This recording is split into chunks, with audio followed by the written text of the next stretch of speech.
Arsenal Fan TV, Bully, pretty shocking today. I mean, we came here with a lot of hope after that performance at West Ham. And to be fair, I thought the team started off first 20 minutes, decent performance. They were keeping the ball very well. They were probing. But as soon as the first mistake by Szczęsny, they just seemed to fall apart. Well, the mistake, first of all, was made by Szczęsny being too weak. Right. I don't know whether they all went out last night round the red light district or whether they was castrated between the West Ham game and today, because they showed no balls out there for the fight at all. Right. Oxlade tried, there was no movement up front. They was worse than the Sunday pub side. Was that because of the lack of striker today? They obviously no Welbeck, no Giroud, no Podolski, all injured. Well, they should still be able to do the job with what they had out there. None of them wanted to tackle.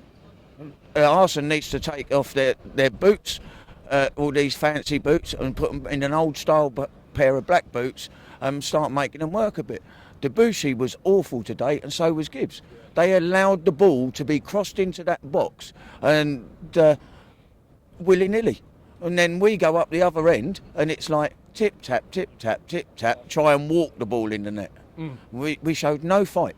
But I think we need to get rid of Kroenke out of the club, because all he's doing is taking money out of the club, and he's not putting a size 12 hobnail boot up Arsenal's backside telling him it's not good enough, because as far as they're concerned, the business model isn't broken.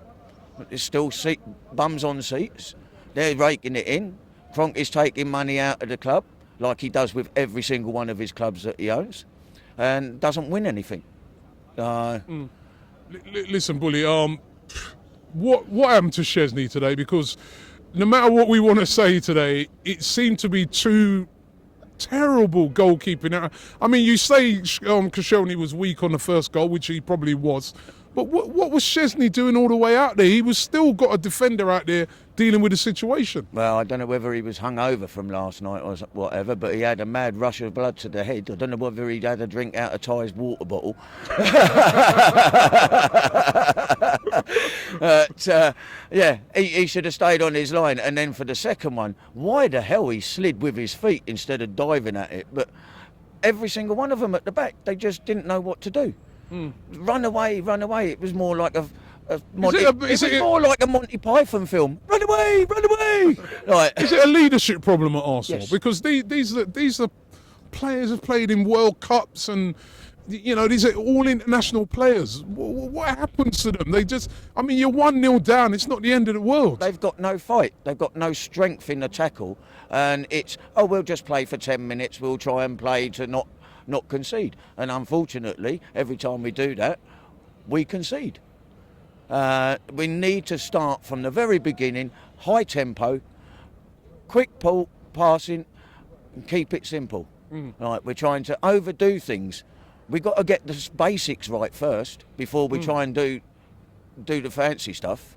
Can Arsenal, I'm not going to ask about the league because we've known that's been gone for ages, but can they get into the top four this season? I mean, they now, I'm not sure how many points they're 3 points above us now. I think it'd be more than that now. Oh yeah, 3 points above us. Yeah. Can we reel that back in? Is it all going to be down to our home performances, because we're not performing very well on the road this season? No, we can get in there, but that's the problem.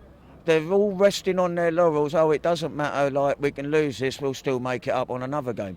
Eventually, it's going to be that we ain't going to make it, because there's not enough fight being shown from our bench to actually G the players up.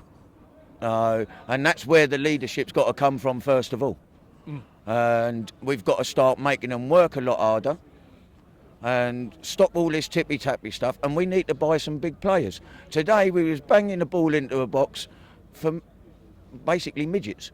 There was never going to win a header in that box. And after time there was nobody apart from Coquelin winning the ball in the midfield. It was terrible. There's no need to panic. Cordy's going to do his old doom and gloom. Because I can see what's in front of me. What's in front of you? You can't see what's in front of you. What's in front of me, Mr. Doom and Gloom? Another shit defeat against a crap side. I'm sorry. What did you say against West Ham? You said we're going to the big Southampton.